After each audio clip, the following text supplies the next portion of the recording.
Three soils, three warnings. One question remains. The path never let it in. The rocky ground let it in but couldn't sustain it. The thorny ground let it grow and watched it get choked to death.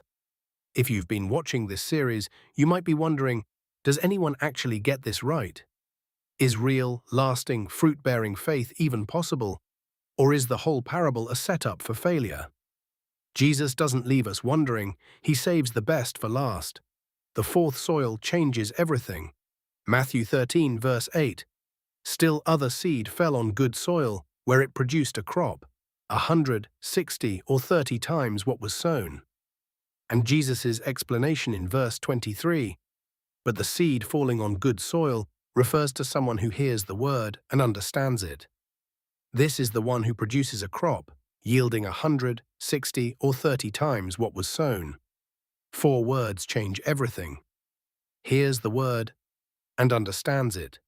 Not just hears, not just agrees with, not just gets emotional about. Understands. In first-century Galilee, good soil wasn't an accident. It didn't just happen. Farmers prepared it. They broke up the hard ground. They removed the rocks. And if you've ever been to that region, there are rocks everywhere. They pulled the thorns by the root, knowing they'd come back if you didn't get deep enough. Good soil was deep. Good soil was cleared. Good soil was tended.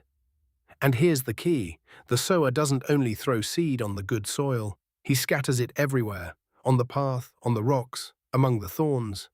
He is generous to a fault. The seed is the same seed. The sower is the same sower. The sun is the same sun. The rain is the same rain. The only variable is the soil. The Greek word Jesus uses for understands is syniemi. It doesn't mean intellectual comprehension like passing a theology exam.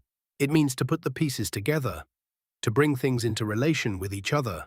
It's the moment scattered information becomes integrated knowledge, knowledge that changes how you live. The path hears, but the word never penetrates. The rocky ground hears with emotion, but never develops roots. The thorny ground hears, but never clears space for the word to grow unhindered. But the good soil hears and integrates. The word moves from information to formation. James said it plainly. Do not merely listen to the word and so deceive yourselves. Do what it says. Understanding, real biblical understanding, always produces action. If it hasn't changed what you do, you haven't actually understood it.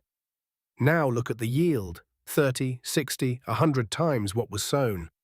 In first-century agriculture, a good harvest was maybe tenfold, 7 or 8-fold was normal, 10-fold was exceptional. Jesus says 30, 60, 100.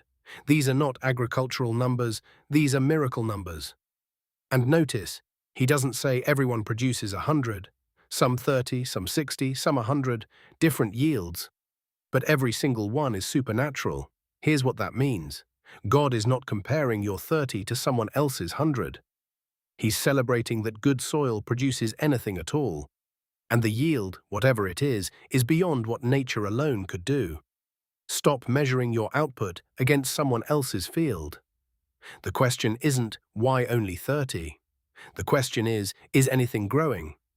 So how do you become good soil? Not by trying harder. Soil doesn't try to be soil. Soil is prepared. Hosea 10:12 gives the instruction, break up your unplowed ground, for it is time to seek the Lord. The hard ground of the path? Break it up. The rocks underneath the surface?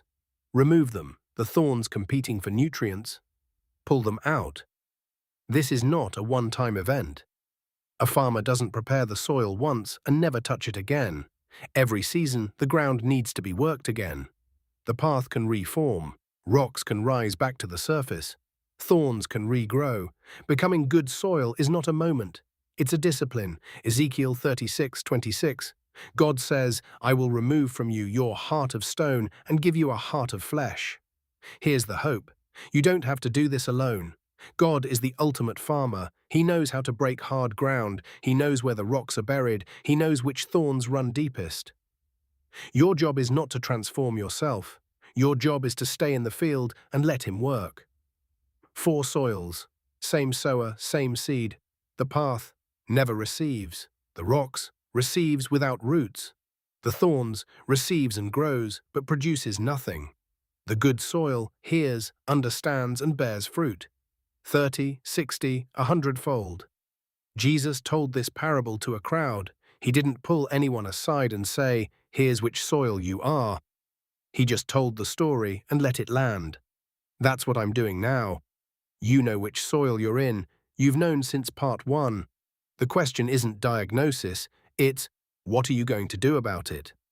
Drop one word in the comments: path, rocks, thorns, or good soil. Be honest. No one is judging, but truth is where the soil starts to change. If this series opened something up, hit like. Subscribe, share it with someone who needs to ask themselves the same question. The sower is still sowing, the seed is still the same, and there is always hope. Time is telling.